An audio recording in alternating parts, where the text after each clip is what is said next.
Hey everyone, today we're diving into the complex and often unpredictable world of Donald Trump's policy on Iran.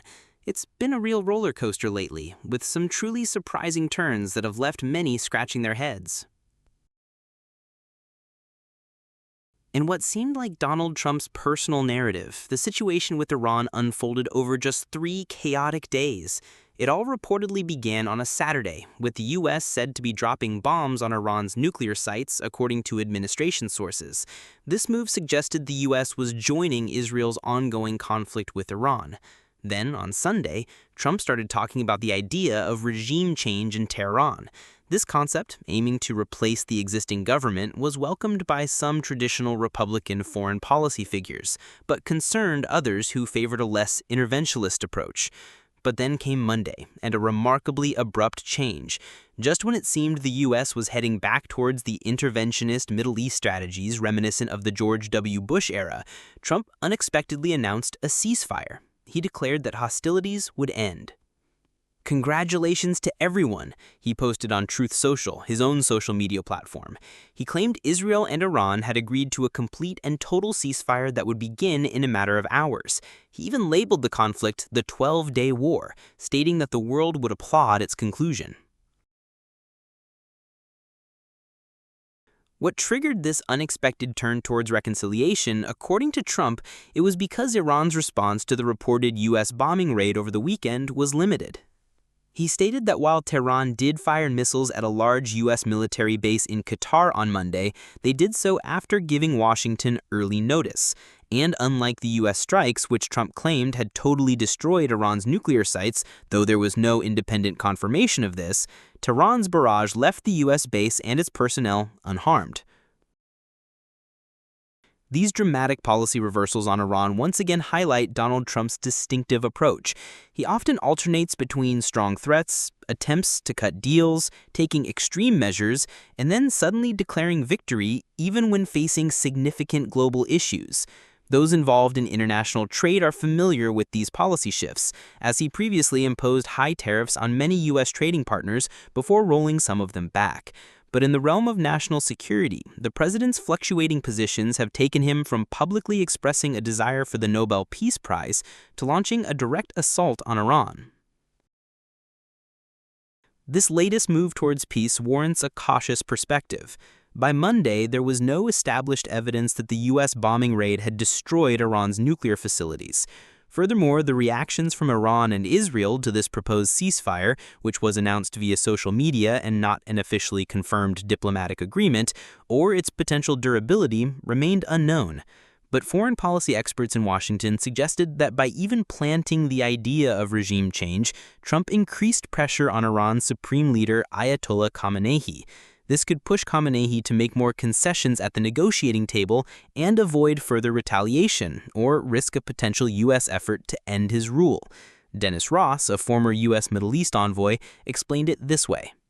He's saying, "There's so much more we could do to attack the sinews of power of this regime and its key institutions. And if you retaliate in a way that gives us a reason to do more, you need to be mindful that that's where this is heading." Zinat Rabua from the Hudson Institute also speculated that Trump might realize a collapse in Iran is a possible scenario and wants to take credit for it, suggesting this is his current mindset. Following the U.S. strikes, signals from the administration regarding its intentions were mixed.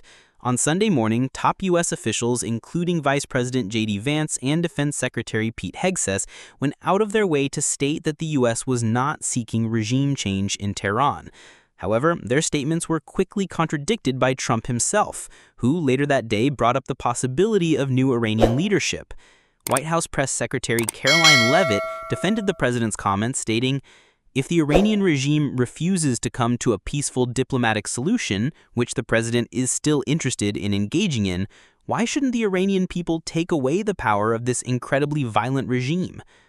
MAGA loyalists, a term referring to staunch supporters of Trump's Make America Great Again movement, were initially upset about the talk of regime change, but expressed relief at the apparent result after Trump announced the ceasefire. Congresswoman Marjorie Taylor Greene, a prominent figure in this group, even tweeted, "Thank you, President Trump, for pursuing peace."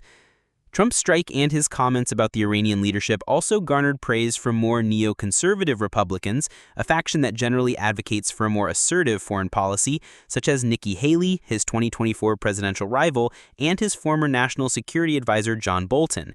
Some of his supporters attempted to reconcile their faith in the president with his shifting positions.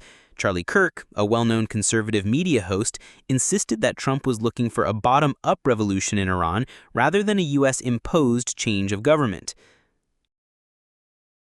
Robert Satliff, executive director of the Washington Institute for Near East Policy, maintains that Trump would still prefer a negotiated end to this conflict and a diplomatic solution that could include substantial sanction relief if Iran plays its cards right. He argued that comparisons to Bush's invasion of Iraq in 2003 were flawed, even as Israel, a U.S. ally, began striking what appeared to be pillars of Iran's regime, such as its notorious Evin prison. He explained, even if he decides to target certain regime-sensitive assets, like the Israelis began doing today, we're still a far cry from executing regime change and being responsible for the successor government as we were in Iraq in 2003. This highlights the difference between targeted pressure and a full-scale regime overthrow. Meanwhile, Trump's call for no further hate in the Middle East may yet give way to another twist and potentially more escalation. Rajan Menon, a professor of political science, suggested that Trump might believe a weakened Iran would now sign a nuclear deal, but he cautioned that this isn't guaranteed, as the Iranian regime would likely aim to demonstrate control and avoid appearing subservient to a foreign power.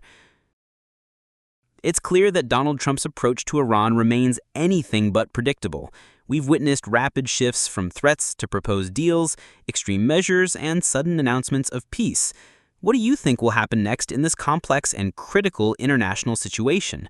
Share your thoughts in the comments below.